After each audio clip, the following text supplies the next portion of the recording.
The fluorescent lights in St. Cecilia Hospital cast everything in a sickly yellow glow, making Helena's bruised face look even worse than it probably was. I sat in the uncomfortable plastic chair beside her bed, watching her chest rise and fall in the steady rhythm of medicated sleep. The minor car accident had given her a concussion and some nasty bruises, but nothing life-threatening. Still, the doctors wanted to keep her overnight for observation. My name is Julian Moss, and I'm 34 years old. I develop software for a mid-sized tech company here in Millbrook, Maine. Nothing glamorous, mostly database management systems for local businesses.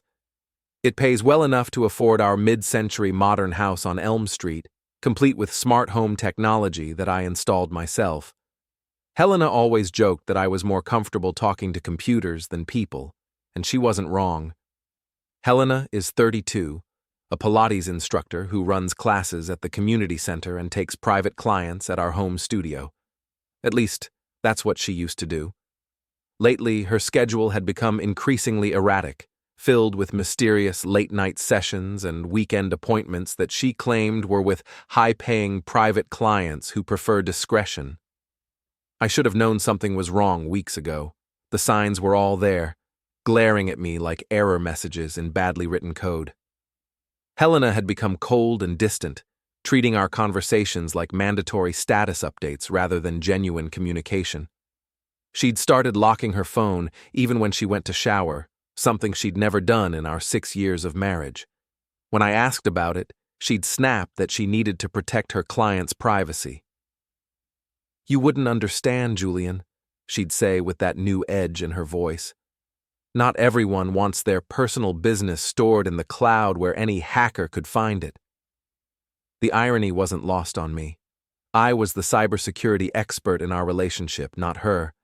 But sitting here in this sterile hospital room, watching my wife sleep off her injuries, I felt guilty for my suspicions.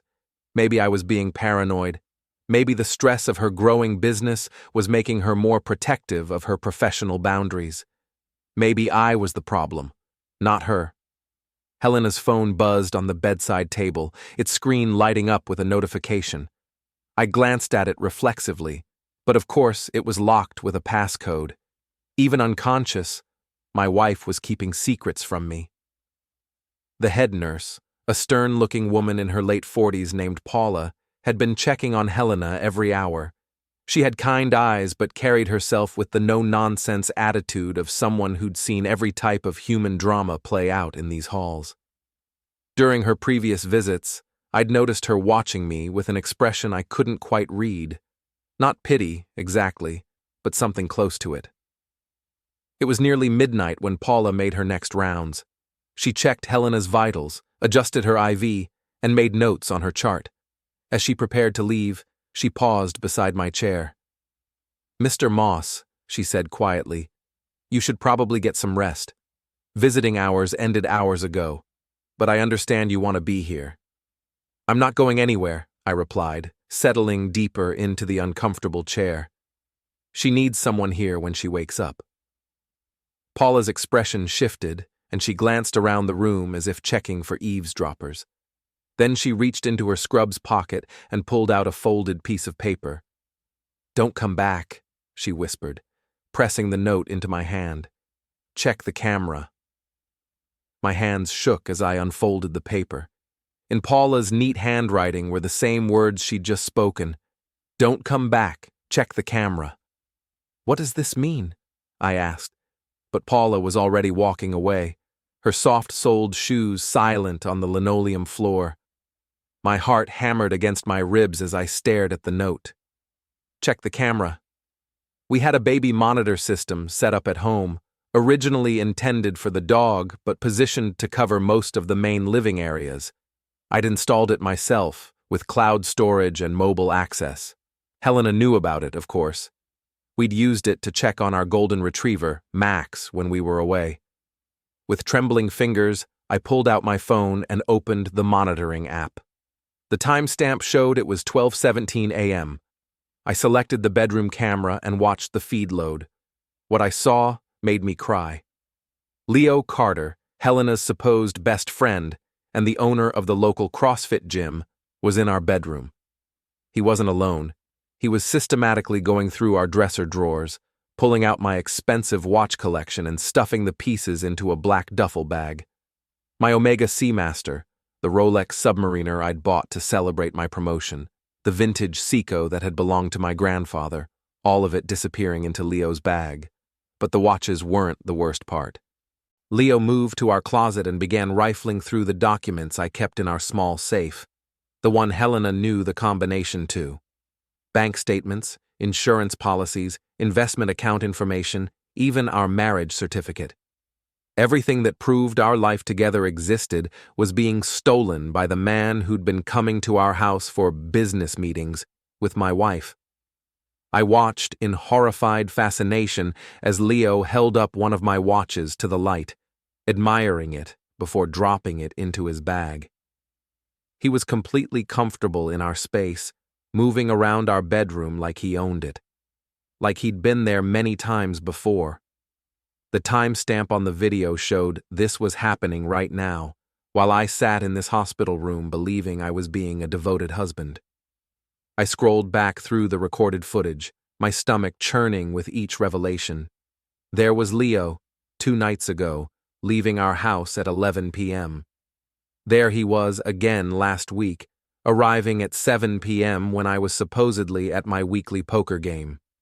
And there was Helena, very much not injured, letting him in through our back door. My wife wasn't having an affair. She was running a con. The car accident hadn't been random bad luck. It had been an opportunity, a chance to get me out of the house while they cleaned out everything of value. Helena's injuries were real enough, but her helpless act was completely fabricated. She'd been texting Leo from this very hospital bed, coordinating the theft of my own possessions. I took a screenshot of Leo in our bedroom, then another of him stuffing my grandfather's watch into his bag. Evidence. I was going to need evidence. Looking at Helena's sleeping form, I felt something cold settle in my chest. Not heartbreak exactly. More like the calm focus that came when I found a critical bug in a system and knew exactly how to fix it. I stood up and walked to Helena's bedside table. Her wedding ring sat in a small plastic hospital bowl, along with her earrings and necklace. I picked up the ring, the one I'd spent 3 months' salary on 6 years ago, and slipped it into my pocket. Then I pulled out my phone and took a picture of my sleeping wife, making sure the timestamp was visible. Insurance for what came next. Helena stirred slightly, her face peaceful in the artificial light. She had no idea that her carefully orchestrated plan was about to collapse around her. I had work to do. I left the hospital without saying goodbye to my unconscious wife. The night air was crisp and clean after the antiseptic smell of the corridors, and I found myself taking deep breaths as I walked to my car. My hands had stopped shaking, replaced by the steady calm that always came when I shifted into problem-solving mode. The drive home took 12 minutes. I knew because I'd timed it dozens of times during my daily commute. But tonight, I wasn't going home to confront Leo. That would be stupid and potentially dangerous. Instead, I was going to do what I did best: manipulate systems to get the results I wanted. I parked 3 blocks away from our house and called my best friend Mason Rodriguez, who worked in IT security at my company. Mason was the kind of guy who answered his phone at 12:45 a.m. without complaint, probably because he was still awake gaming or tinkering with some new security protocol. "Julian, what's wrong, man? How's Helena?" "Mason, I need your help with something, and I need you to not ask questions until I'm done explaining." There was a pause. Mason had known me for 8 years, long enough to recognize when I was operating in crisis mode. "Okay, what do you need?" "I need you to walk me through freezing someone out of shared bank accounts and credit cards, all of them, right now." "Jesus, Julian, what happened?" I gave him the abbreviated version while I sat in my car, watching my house from a distance. I could see lights on in our bedroom, Leo's shadow moving past the windows as he continued his shopping spree. "That snake," Mason said when I finished. Okay, here's what we're going to do. First, call your bank's emergency line. Report all shared cards as stolen. They'll freeze everything immediately and flag any attempted transactions. Then we're going to lock down your digital accounts. For the next 20 minutes, Mason walked me through the process of securing my financial life. Bank accounts, credit cards, investment portfolios, even our shared streaming services. Everything Helena had access to was suddenly locked behind new passwords and security protocols that only I controlled. The beauty of this approach, Mason explained as I worked, is that it's completely legal. You're protecting your assets from theft, which is exactly what's happening. She can't claim you're being vindictive when there's literally a crime in progress. While we worked, I kept the camera feed open on my tablet, documenting Leo's theft with screenshots and screen recordings. He'd moved on from the bedroom to my home office, where he was photographing documents with his phone and stuffing my backup hard drives into his bag. Now for the fun part, Mason said. You're going to call the police and report a burglary in progress. You have live video evidence, timestamps, and you're not even on the property, so there's no question of you confronting the guy yourself. I dialed 911 from my car, 3 blocks away from my own house. 911, what's your emergency? I'd like to report a burglary in progress at my home address. I'm not currently at the house, but I can see the intruder on my security cameras. The dispatcher was professional and efficient. She took my information, confirmed my address, and assured me that units were being dispatched immediately. Sir, are you able to provide a description of the intruder? I looked at my tablet screen, where Leo was now in our kitchen, going through the drawer where we kept important papers. White male, approximately 6'2", brown hair, wearing a black t-shirt and jeans. He's currently in the kitchen area. I can provide live video feed to the responding officers. That would be very helpful, sir. Please remain at a safe distance from the property. 8 minutes later, I watched through my camera feed as police cars surrounded our house. Leo, caught completely off guard, tried to escape through the back door, but found himself face to face with 2 officers who'd positioned themselves in our backyard. I drove closer, parking across the street where I could watch the arrest in person. Leo was on our front lawn in handcuffs, the stolen items spread out beside him like evidence at a crime scene. My watches glinted under the streetlights, along with documents, electronics, and even some of Helena's jewelry that he'd apparently decided to take as a bonus. One of the officers, a woman in her 30s with sergeant stripes, approached my car as I got out. Mr. Moss? I'm Sergeant Lane. We have your burglar in custody, and we've recovered what appears to be a significant amount of stolen property. Thank you, Sergeant. I have video documentation of the entire theft if you need it for evidence. Sergeant Lane's eyebrows rose. The entire theft? How long was this going on? I showed her the screenshots and video clips I'd captured, explaining about the hospital situation and Paula's warning. Lane's expression grew increasingly grim as she reviewed the evidence. Mr. Moss, this appears to be premeditated theft, possibly conspiracy. The suspect had keys to your house and knew exactly where to find valuable items. Do you have any idea how he gained access? I looked across the street at Leo, who was sitting in the back of a police car looking like his world had just collapsed, which I supposed it had. He's been having an affair with my wife. She gave him the keys and told him where everything was kept. Sergeant Lane made notes in her pad. Is your wife currently at the hospital? Yes. She was injured in a car accident earlier today. I've been staying with her, which is why I wasn't home when this happened. We'll need to speak with her as well. This level of inside knowledge suggests she was involved in planning the theft. I nodded, feeling that cold satisfaction settle deeper in my chest. I understand. I'll be available whenever you need me to provide additional evidence or testimony. As the police finished processing the scene and loaded Leo into their car, I stood in my driveway looking at my recovered possessions. Everything was there: watches, documents, electronics, even some cash Leo had found in our emergency stash. But more than recovering my stuff, I'd recovered something else. Control. My phone buzzed with a text from an unknown number. "This isn't over, you bastard. Helena will explain everything." I screenshot the message and forwarded it to Sergeant Lane with a note.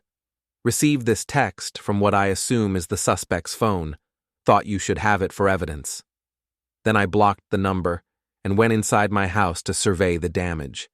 Leo had been thorough but not destructive. He'd gone through our belongings like he was shopping, taking only the most valuable and portable items. A professional job, which suggested this wasn't his first time robbing someone who trusted him. I made myself a cup of coffee and sat at my kitchen table, looking at Helena's wedding ring in my palm. In a few hours, she'd wake up in the hospital expecting sympathy and support from her devoted husband. Instead, she'd find police officers with questions about her accomplice and bank cards that no longer worked. The system had crashed, just like I'd planned. Now I had to decide how much damage I wanted to do during the reboot. I didn't sleep that night. Instead, I spent the hours before dawn documenting everything I could find about Helena and Leo's relationship. Email threads, text message logs, financial records, all the digital breadcrumbs they'd left behind while planning their betrayal. Helena had been sloppy with her operational security, probably because she assumed I'd never look. Her laptop was still logged into her personal email account, where I found months of correspondence with Leo discussing their business arrangement. It wasn't just an affair. They'd been systematically planning to clean out our joint assets and disappear together. The car accident had been genuine, but Helena had seen it as an opportunity to accelerate their timeline. While I played the devoted husband at her bedside, Leo was supposed to grab everything valuable and meet her after she was discharged. They'd planned to claim that I'd become abusive after her accident, giving Helena grounds for an emergency restraining order and justification for emptying our accounts for her safety. It was actually a decent plan, if you ignored the moral bankruptcy of it all.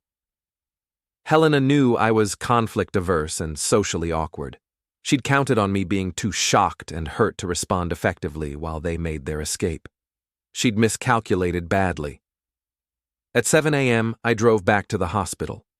Helena would be waking up soon, and I wanted to be there when she discovered that her carefully orchestrated scheme had collapsed. I found her sitting up in bed, looking much better than she had the night before. The bruising on her face was still dramatic, but her eyes were clear and alert. She smiled when she saw me, the same warm smile that had made me fall in love with her 6 years ago. "Julian, thank God you're here. I was so worried when I woke up and you were gone." I sat down in the visitor's chair, studying her face. She was good at this, I had to admit. The concern in her voice sounded completely genuine. "I had to go home and deal with some things," I said. "How are you feeling?" "Much better. The doctor says I can probably go home this afternoon." She reached for my hand. "I'm sorry about yesterday. I know I've been distant lately, and then this accident. I just want things to go back to normal between us." I let her take my hand, noting how she winced slightly when she squeezed it. Her injuries were real, even if her motives weren't. "Helena, we need to talk about Leo." The change in her expression was subtle but unmistakable. The warmth in her eyes flickered, replaced by something more calculating. "What about Leo?" "He was arrested at our house last night for burglary." Helena's face went through a series of micro-expressions: surprise, confusion, and then what looked like genuine shock. Either she was an even better actress than I'd thought, or Leo had gone off script. "Burglary? That's impossible. Leo would never—" "He was stealing my watch collection and going through our financial documents. The police caught him with everything in a bag." Helena stared at me for a long moment. I could practically see her recalculating, trying to figure out how much I knew and what story would be most believable. "Julian, there has to be some explanation. Maybe he was trying to secure your valuables after hearing about the break-ins in our neighborhood. You know how protective he is of our family." It was a decent improvisation, I had to give her credit. But she'd made one critical error. "What break-ins, Helena? There haven't been any break-ins in our neighborhood." The silence stretched between us like a chasm. Helena's hand slipped away from mine and she looked down at her hospital blanket. I must be confused. The concussion? Helena. I reached into my jacket pocket and pulled out her wedding ring, setting it on the bedside table between us. I know about the affair. I know about the plan. I know about all of it. Her shoulders sagged, and for the first time since I'd known her, Helena looked genuinely defeated. How long have you known? Since last night. The head nurse warned me to check our security cameras. Helena closed her eyes. Paula, that snake never liked me. Can you blame her? You've been using the hospital as your alibi while your boyfriend robs our house. It wasn't supposed to happen like this. Helena's voice was barely above a whisper. Leo was supposed to wait until after I was discharged. So you could be somewhere else when the theft was discovered? She nodded, not meeting my eyes. How long has this been going on, Helena? The affair, I mean. 6 months. She looked up at me then, and I saw tears starting to form. Julian, I'm sorry. I never meant for it to go this far. But you did mean for it to go somewhere.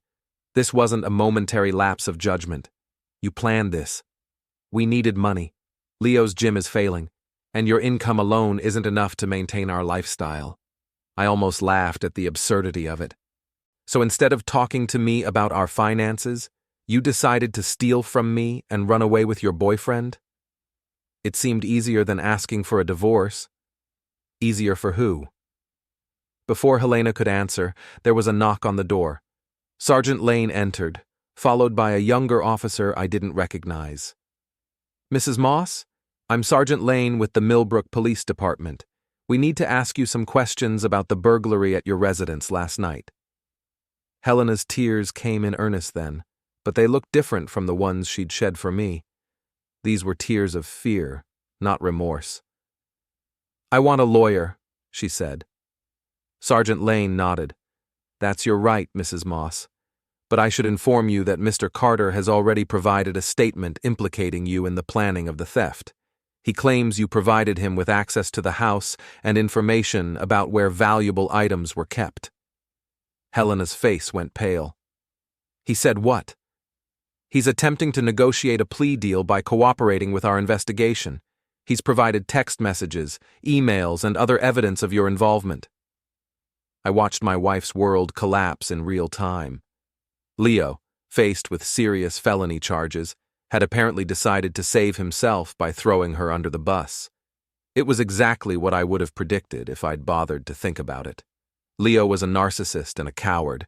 Of course he'd sacrifice Helena to save his own skin. Mrs. Moss, you're under arrest for conspiracy to commit burglary and theft. You have the right to remain silent. As Sergeant Lane read Helena her rights, I stood up and walked to the window. The morning sun was streaming through the glass, making everything look clean and bright. Down in the parking lot, I could see people going about their normal lives, visiting sick relatives, starting their shifts, dealing with the ordinary problems that seemed manageable compared to what was happening in this room. Helena was crying harder now, asking for her phone so she could call a lawyer. But her phone was in police custody along with Leo's, both devices full of evidence of their conspiracy. Mr. Moss? Sergeant Lane approached me as the other officer prepared to escort Helena out of the room. We'll need you to come to the station later today to provide a formal statement. Your video evidence is going to be crucial to this case. Of course. Whatever you need. As they led Helena away in handcuffs, she looked back at me one last time. Julian, please, don't let them do this to me. I picked up her wedding ring from the bedside table and slipped it back into my pocket. You did this to yourself, Helena. I'm just the one who documented it. The room felt strangely empty after they left. I sat back down in the visitor's chair and pulled out my phone to call my boss and let him know I'd be taking a few personal days to deal with a family emergency. which, I supposed, was exactly what this was. The story hit the local news that afternoon. "Local gym owner and wife arrested in elaborate theft scheme" was the headline on the Millbrook Daily's website, complete with Leo's mugshot and a photo of Helena being escorted from the hospital in handcuffs. I was sitting in my living room, reading the article on my laptop, when my phone started buzzing with calls and texts. Friends, coworkers, neighbors, everyone wanted to know if I was okay and if the news reports were accurate. Most of the messages were supportive, expressing shock and offering help. But a few stood out for different reasons. "Julian, this is crazy. Helena would never do something like this. There has to be more to the story." That was from Veronica, one of Helena's Pilates friends and part of her inner circle. "Dude, I always thought Leo was sketchy, but I never said anything because Helena seemed happy. Sorry this happened to you." That was from Tom, a guy I played poker with occasionally. But the message that bothered me most came from my friend Mike, someone I'd known since college. "Hey man, saw the news. This is pretty harsh, having your own wife arrested. Maybe you should have tried to work things out privately first." I stared at Mike's text for a long moment, feeling a familiar frustration bubble up. Even when I was clearly the victim of a crime, someone found a way to make it my fault. I should have been more understanding, more forgiving, more willing to let myself be robbed in the name of preserving my marriage. I was still thinking about how to respond when my doorbell rang. Through the peephole, I could see Mason standing on my porch with a bag of takeout food and a 6-pack of beer. "Figured you probably hadn't eaten today," he said when I opened the door. Plus, I wanted to hear the whole story without the media filter. We sat at my kitchen table eating Chinese food while I walked him through everything that had happened since his late-night phone call. Mason listened without interrupting, occasionally shaking his head or muttering curses under his breath. "So what's the legal situation now?" he asked when I finished. "Both of them are looking at felony charges. Helena's lawyer is trying to claim she was coerced by Leo, that he manipulated her into going along with his plan. Leo's lawyer is arguing that Helena was the mastermind and he was just following her instructions.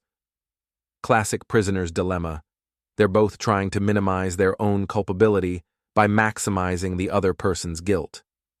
The prosecutor seems to think they have enough evidence to convict both of them, regardless of who was the primary instigator. The planning was extensive, and they both participated willingly." Mason opened 2 beers and slid one across the table to me. "How are you holding up? I mean, emotionally?"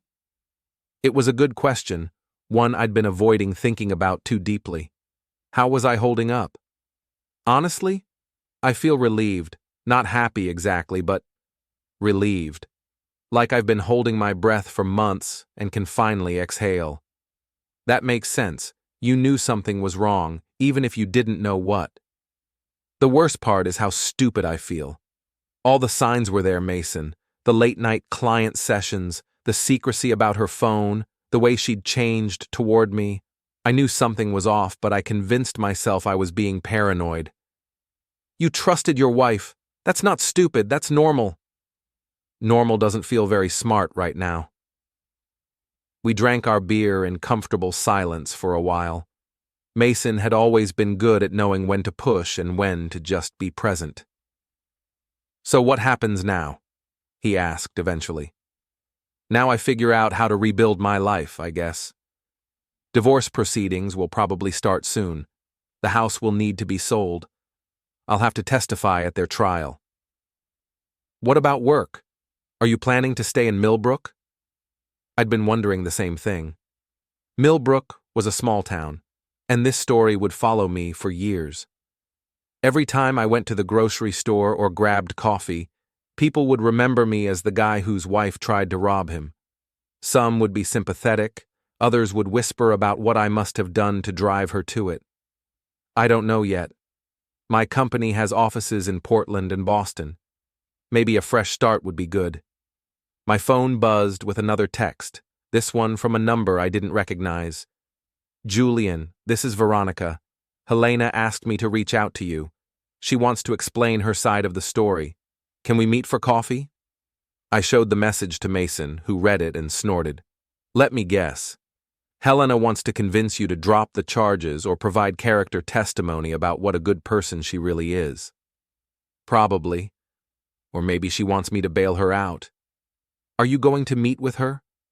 I thought about it. Part of me was curious about what Helena's explanation would be. Would she try to claim it was all Leo's idea? Would she apologize and beg for forgiveness? Would she try to gaslight me into believing that I was somehow responsible for driving her to theft? No, I said finally. I don't think I am. Whatever she has to say, she can say it to her lawyer or to the prosecutor. I'm done being her audience. Mason raised his beer in a mock toast. To being done with other people's drama. I'll drink to that. As the evening wore on, more friends stopped by to check on me. Tom brought pizza. Sarah from my office brought homemade cookies and gossip about how shocked everyone at work was. Even my neighbor, Mrs. Peterson, who was usually too polite to acknowledge that she knew anything about my personal life, knocked on my door to ask if I needed anything from the grocery store. It was overwhelming, but also oddly comforting. For months, I'd felt isolated and confused, like I was living in a house with a stranger who looked like my wife. Now, surrounded by people who actually cared about my well-being, I remembered what normal relationships were supposed to feel like. Around 10 p.m., after everyone had gone home, I sat in my living room looking at the empty spaces where my stolen items had been recovered and returned. Everything was back where it belonged, but the room felt different somehow. Smaller maybe, or just less significant. I pulled out my phone and scrolled through the dozens of messages I'd received that day. Most were supportive, but a few stuck out. Julian, I can't believe Helena would do this. There must be some mistake. Mallory, another of Helena's friends. Bro, you really called the cops on your own wife? That's cold. Danny, someone I barely knew from the gym. I always thought you two had the perfect marriage. Just goes to show you never really know people. Lisa, a coworker. Each message revealed something about how people saw me, Helena, and our relationship. Some viewed me as a victim deserving of sympathy. Others saw me as vindictive for pressing charges. A few seemed almost excited by the drama, treating our personal tragedy like entertainment. But the message that bothered me most was the one from Mike, suggesting I should have worked things out privately. As if being robbed by your spouse was a relationship problem that could be solved with better communication. I started typing a response to Mike, then deleted it, then started again. Mike, they weren't just having an affair.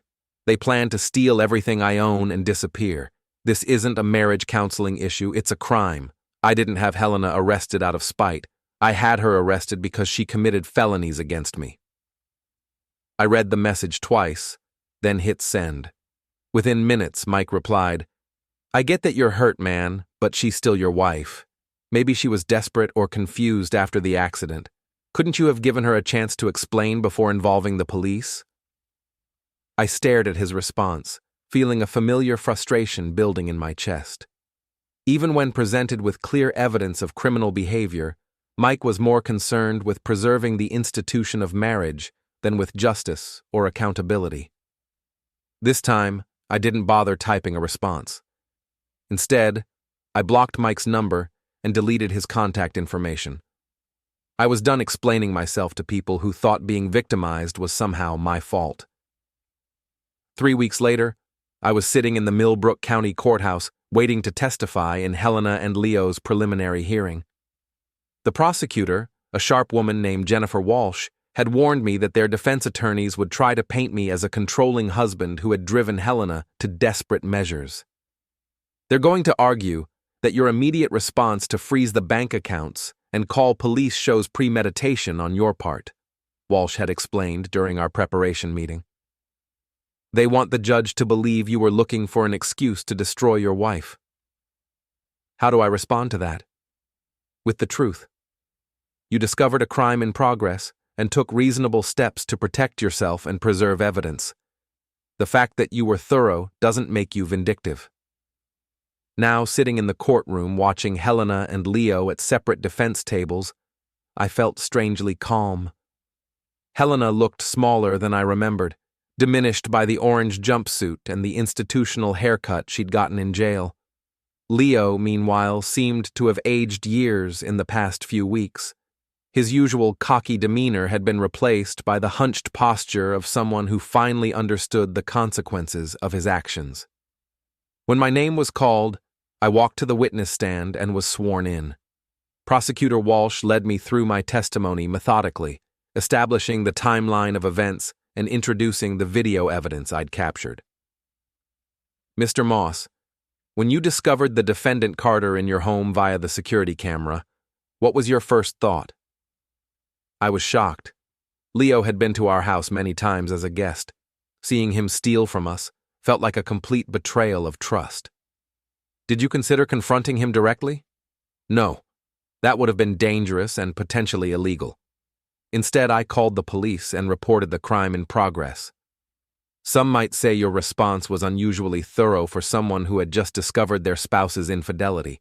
You immediately froze bank accounts, changed passwords, and documented everything. Why?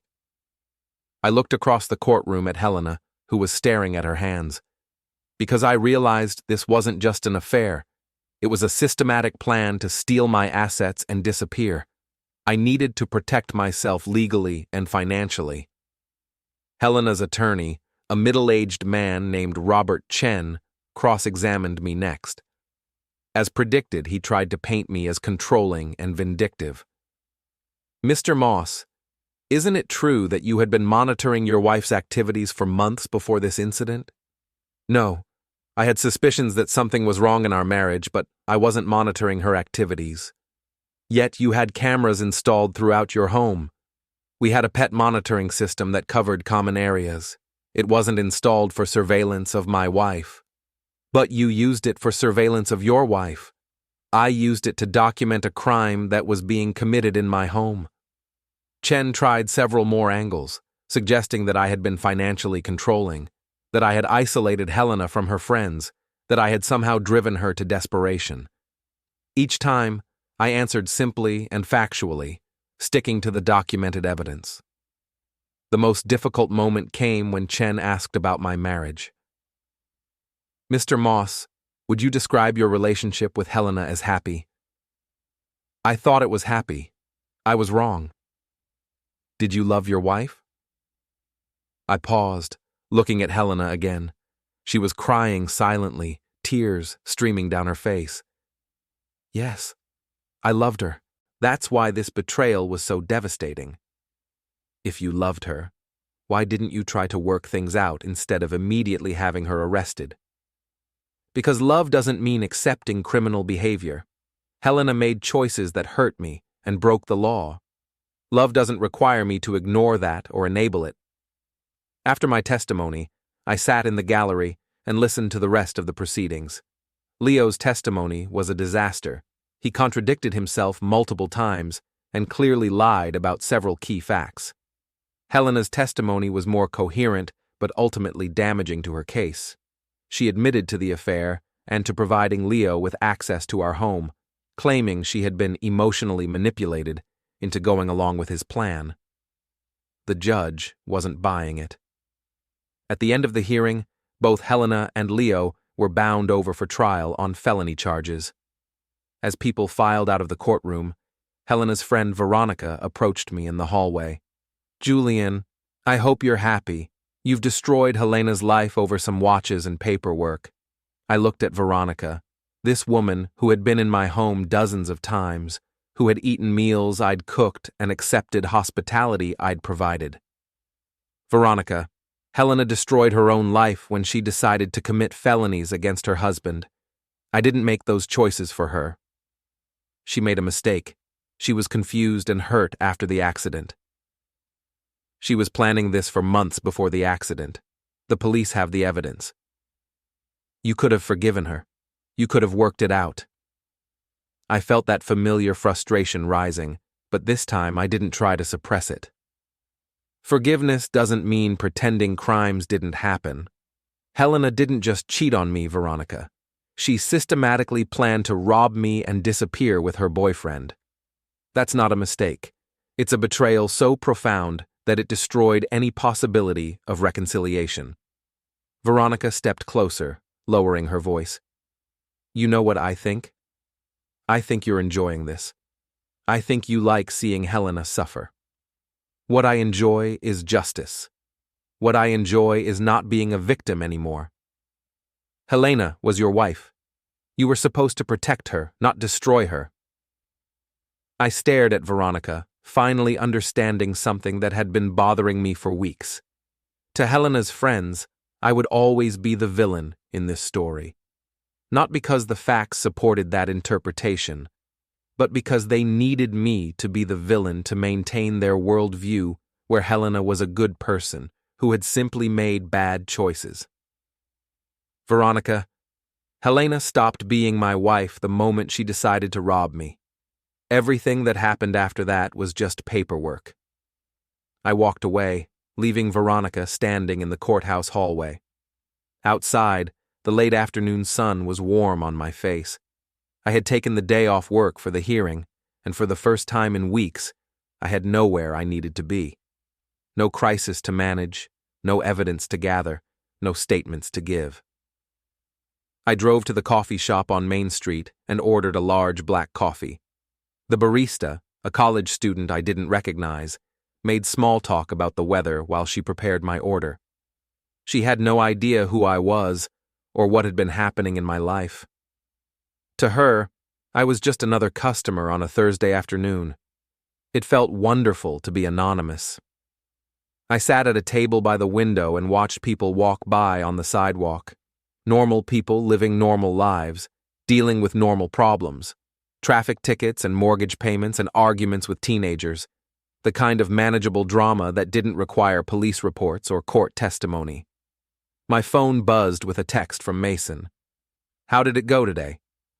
Both bound over for trial, should be resolved in a few months. Good. Want to grab dinner? I'm buying. Thanks, but I think I want to be alone tonight. Rain check? Of course. Call if you need anything. I finished my coffee and drove home to the house that was now entirely mine. Helena's belongings were still in boxes in the garage, waiting to be claimed by her family or disposed of according to the court's instructions. The rooms felt larger without her presence, less cluttered with the emotional debris of a failing relationship. That evening, I made myself a simple dinner and ate it at the kitchen table while reading a book I'd been meaning to finish for months. No television, no music, no distractions, just the quiet satisfaction of a story with a beginning, middle, and end. Around 10 p.m., my phone rang. The caller ID showed Helena's mother's number. Hello, Mrs. Patterson. Julian. Her voice was cold and formal. I'm calling about Helena's belongings. The court said her family could collect them any time during reasonable hours. I'll be here this weekend if you want to come by. I also wanted to talk to you about dropping the charges. I had been expecting this call for weeks. The charges aren't mine to drop, Mrs. Patterson. The state is prosecuting Helena and Leo for crimes they committed. I'm just a witness. You could ask the prosecutor to consider a plea deal. Helena has learned her lesson. What lesson is that? There was a long pause. That adultery is wrong. Mrs. Patterson, Helena wasn't arrested for adultery. She was arrested for conspiracy to commit theft. Those are very different things. She's my daughter, Julian. She made a mistake, but she doesn't deserve to go to prison. I understood Mrs. Patterson's position. No parent wants to see their child face serious consequences for their actions, but understanding her motivation didn't change the facts. Helena is an adult who made adult choices. The consequences of those choices aren't my responsibility anymore. You're a cruel man, Julian Moss. I always thought so. Maybe, but I'm not a criminal. She hung up without saying goodbye. I sat in my living room for a while after that, thinking about cruelty and justice and the difference between the two. Was I being cruel by refusing to advocate for leniency? Was justice inherently cruel when it involved people you had once loved? I didn't have good answers to those questions. What I had was a clear conscience and the knowledge that I had responded to betrayal with appropriate action rather than misplaced forgiveness. 2 months later, Helena and Leo both pled guilty to reduced charges in exchange for avoiding trial. Helena got 18 months in county jail and 3 years probation. Leo got 2 years in state prison and 5 years probation. Both were ordered to pay restitution for the stolen items and legal costs. I didn't attend the sentencing hearing. By then, I had already sold the house and moved to Portland for a fresh start with my company's regional office. The last I heard, Leo's gym had closed, and Helena was working in the prison laundry while taking online courses toward a degree in social work. I hope they both learned something from the experience. I hope they became better people. But mostly, I hope I never see either of them again. Some stories don't have happy endings, just necessary ones. This was one of those stories.